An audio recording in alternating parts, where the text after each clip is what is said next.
Hello बच्चों, let's read the question. The question says restoration of nucleocytoplasmic ratio is performed in. Restore कौन से phase के अंदर होती है न्यूक्लियोसाइटोप्लाज्मिक रेशियो सेल साइकिल के? हमसे क्वेश्चन के अंदर ये पूछा गया. सो now let's start the question. सबसे पहले हम क्वेश्चन को सॉल्व करने का की कॉन्सेप्ट देखेंगे. की कॉन्सेप्ट, तो की कॉन्सेप्ट क्या है हमारे क्वेश्चन को सॉल्व करने का? कि हमें सेल साइकिल के बारे में पता होना चाहिए, राइट? हमें सेल साइकिल के बारे में नॉलेज होनी चाहिए.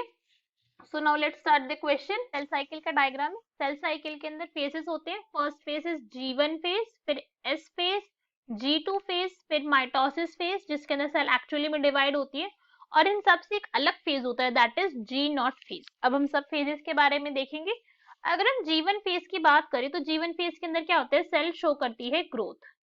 सेल का यहाँ पे होती है ग्रोथ. सेल हर तरीके से यहाँ पे ग्रो करेगी. साइज के अंदर ग्रो करती है सेल, अपने अंदर का सेलुलर मास इंक्रीज करेगी, साइटोप्लाज्म इंक्रीज करेगी, तो यहाँ पे साइज होता है सेल का इंक्रीज, राइट? अगर हम यहाँ पे डीएनए के अमाउंट की बात करें तो डीएनए का अमाउंट होता है यहाँ पे that is 2C amount of DNA यहाँ पे प्रेजेंट है. इसके बाद सेल एंटर कर जाती है एस फेज के अंदर. अगर एस फेज की बात करें तो एस फेज होता है सिंथेसिस फेज. कैसा फेज है ये? सिंथेसिस फेज है. तो यहाँ पे सब चीजें सिंथेसाइज होंगी. इस पॉइंट से हम समझ सकते हैं सिंथेसाइज. अब यहाँ पे क्या क्या होता है? यहाँ पे होता है डीएनए का रेप्लिकेशन. हम डायग्राम के अंदर भी देख सकते हैं, मेंशन है क्लियरली. डीएनए का रेप्लिकेशन होगा. डीएनए रेप्लिकेशन के साथ साथ जितने भी प्रोटीन की रिक्वायरमेंट होती है डीएनए रेप्लिकेशन में, फॉर एग्जांपल हिस्टोन प्रोटीन, उनका भी यहाँ पे रेप्लिकेशन होगा, ड्यूप्लीकेशन होगा, या फिर सिंथेसिस कह सकते हैं. प्रोटीन का रेप्लिकेशन होगा. Another point here important is another event कि यहाँ पे सेंट्रियोल का ड्यूप्लीकेशन भी होता है. क्या होता है? सेंट्रियोल का ड्यूप्लीकेशन होता है. जो डीएनए जो सेल डिवीजन के लिए बहुत इंपॉर्टेंट होते हैं उनका भी यहाँ पे क्या होता है? ड्यूप्लीकेशन होता है. इसके बाद सेल एंटर कर जाती है G2 फेज के अंदर. कहाँ एंटर करके? G2 फेज के अंदर. अब अगर हम एस फेज के अंदर डीएनए के अमाउंट देखें तो अभी हमने बोला डीएनए रेप्लिकेट करा है, तो फिर तो ऑब्वियस है कि जो 2C अमाउंट थे अब यहाँ पे कैसे हो चुके हैं? 4C हो चुका है डीएनए के अमाउंट. अब सेल एंटर करके G2 फेज के अंदर. अगर हम G2 फेज की बात करें तो अपने आप में कैसा फेज है? चेक पॉइंट फेज है. Check point phase. अब अगर हमने चेक पॉइंट फेज का, तो भाई इसका मतलब क्या है? क्या चेक हो रहा है? यहाँ पे चेक हो रहा है एरर. एरर किस चीज के अंदर? रेप्लिकेशन के अंदर. कि जो डीएनए हमारा रेप्लिकेट हुआ था एस फेज के अंदर, हमने देखा था ना अभी 2C से 4C हुआ था, तो इसी 4C अमाउंट को चेक करा जाएगा कि भाई यहाँ पे कोई एरर तो नहीं है, कोई म्यूटेशन तो नहीं आ गई डीएनए के अंदर, कोई ब्रेक तो नहीं. हर चीज की यहाँ पे चेकिंग होगी, तब जाके सेल एंटर कर पाती है कहाँ पे? एम फेज के अंदर. अगर कोई भी एरर है तो यहाँ पे क्या होगा? सेल वापस चली जाएगी किसके अंदर? एस फेज के अंदर. दोबारा से क्या होगा? प्रॉपर्ली रेप्लिकेट होकर आएगी. और अगर वो प्रॉपर रेप्लिकेशन नहीं हो रही तो फिर सेल हो जाएगी डाई. ठीक है? तो यहाँ पे सेल का क्या होगा? चेक पॉइंट होगा. यहाँ पे एक और फॉर्मेशन बहुत इंपॉर्टेंट होता है, एक और स्टेप है यहाँ पे, that is tubulin formation. Tubulin का यहाँ पे फॉर्मेशन होता है. ट्यूबिलिन एक प्रोटीन है. किसके लिए रिक्वायर्ड होती है? स्पिंडल के लिए. स्पिंडल फॉर्मेशन मतलब स्पिंडल फॉर्मेशन भी इसी फेज में होता है. Spindle formation. यहाँ पे आरएनए की सिंथेसिस भी होती है. क्या होती है? फॉर्मेशन के साथ साथ यहाँ पे एक और इवेंट होता है बहुत important, that is RNA synthesis. RNA की सिंथेसिस भी इसी फेज के अंदर होगी, G2 फेज के अंदर. अब हम यहाँ पे डीएनए के अमाउंट की बात करें तो यहाँ पे भी कैसे होगा? 4C ही अमाउंट होगा. अब यहाँ पे हाफ तो हुआ नहीं है भाई. इसके बाद सेल यहाँ पे एंटर कर लास्ट फेज होता है that is mitosis phase. Mitosis phase के अंदर एक्चुअली में सेल क्या करेगी? अब जाके सेल डिवाइड करी थी. अभी तक तो सेल क्या कर रही थी? खुद को प्रिपेयर कर रही थी डिवीजन के लिए. तो इसलिए ये जो G1 से लेके जो ये G2 तक का फेज है इसे क्या कहते हैं? इंटरफेज. इंटरफेज है ये. माइटोसिस फेज की बात करें तो माइटोसिस फेज के अंदर कुछ स्टेजेस होती है. फर्स्ट होता है यहाँ पे prophase, metaphase, anaphase, telophase. Last में होती है फिर साइटोकाइनेसिस. यहाँ पे हो जाता है सेल का डिवीजन. सेल का डिवीजन कैसे होता है? एक्चुअली में सेल डिवीजन नहीं हो रहा है, यहाँ पे हो रहा है साइटोप्लाज्म का डिवीजन. जो सेल अभी तक सब कुछ तरीके से डिवाइड हो चुके थे, जिसका डीएनए के अमाउंट डिवाइड हो गए, क्रोमोसोम के नंबर डिवाइड हो गए, सेल ऑर्गेनल डिवाइड हो गए. अब यहाँ पे साइटोप्लाज्म का डिवीजन होगा और सेल डिवीजन बिल्कुल कंप्लीट हो जाएगा. तो अब हमने सब स्टेजेस के बारे में पढ़ लिया, पर भी हमने G1 फेज G0 फेज की तो बात ही नहीं करी कि G0 फेज कैसा है. अब अगर हम सेल साइकिल को ध्यान से देखें, G0 फेज जो है वो सेल साइकिल का पार्ट है नहीं, हमने इसे अलग से एरो से शो कर रखा है. इस एरो से शो करने का क्या मतलब है? कि G0 फेज एक्चुअली में सेल साइकिल का पार्ट नहीं है. ये कैसा फेज है? ये रेस्टिंग फेज है. कैसा फेज है ये? रेस्टिंग फेज है जिस सेल ने क्या कमिट कर लिया कि अब वो डिवाइड नहीं करेगी। Cell committed not to divide, वो इस फेज के अंदर एंटर कर जाती है।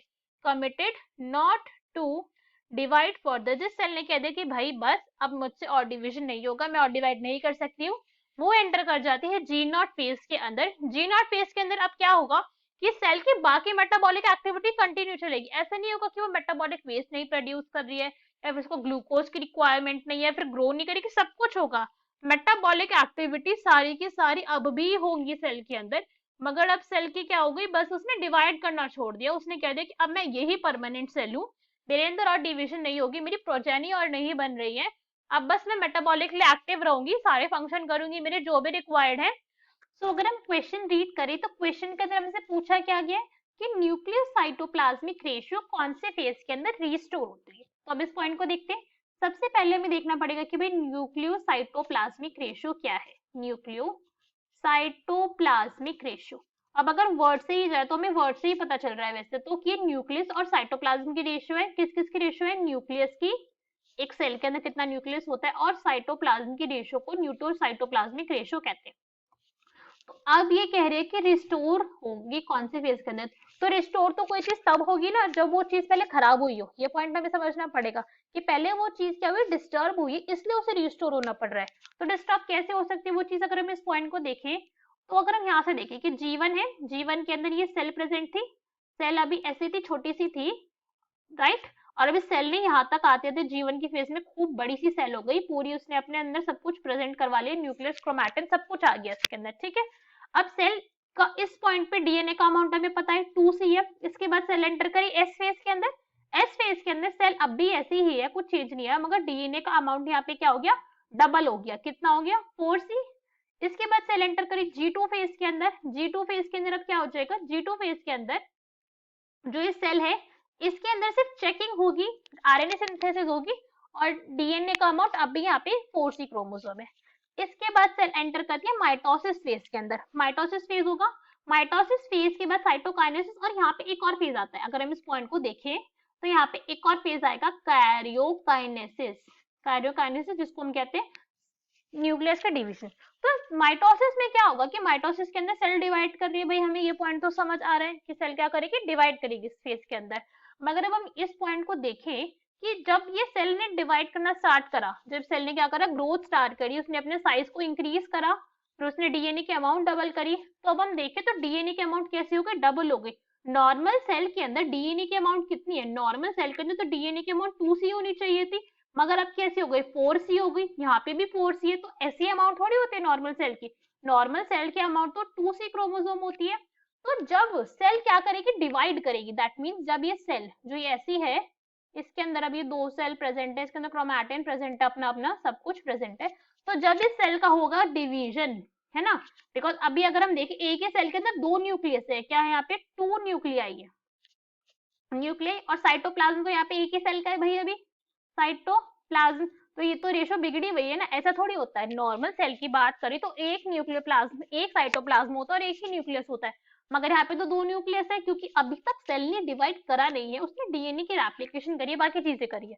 तो जब यहाँ से सेल कर जाएगी डिवाइड, क्या हो जाएगी, डिवाइड हो जाएगी, और जब बन जाएंगी दो दूसरी सेल, 2 डॉटर सेल बन जाएगी, तब जाके यहाँ पे क्या हो जाएगा, साइटोप्लाज्म और साइटोप्लाज्म को न्यूक्लियस का रेशियो हो जाएगा मेंटेन, क्या हो जाएगा, रीस्टोर हो जाएगा, करेक्ट। तभी रिस्टोर होगा, उससे पहले तो रिस्टोर होगी नहीं इसकी रिस्टोरेज, जब ही सेल डिवाइड करेगी तभी होगी। रिस्टोर हुई कौन से फेज के अंदर, ये हुई है रिस्टोर एम फेज के अंदर, माइटोसिस फेज के अंदर। तो हमारे करेक्ट आंसर क्या हो जाएगा, that will be D, that is M phase.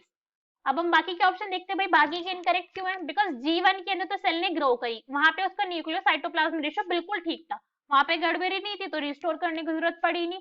G2 phase के अंदर जरूरत पड़ी, क्योंकि वहां पे क्या है 4C है, मगर यहाँ पे ठीक नहीं हुआ, करेक्ट। S फेज के अंदर जरूरत पड़ी, मगर वहां पे तो डीएनए का अमाउंट रेप्लिकेट ही हुआ था, तो यहाँ पे भी नहीं हुआ कुछ, रिस्टोर हुआ है M फेज के अंदर, तो D is our correct answer. Hope you understood it well, best of luck, thank you.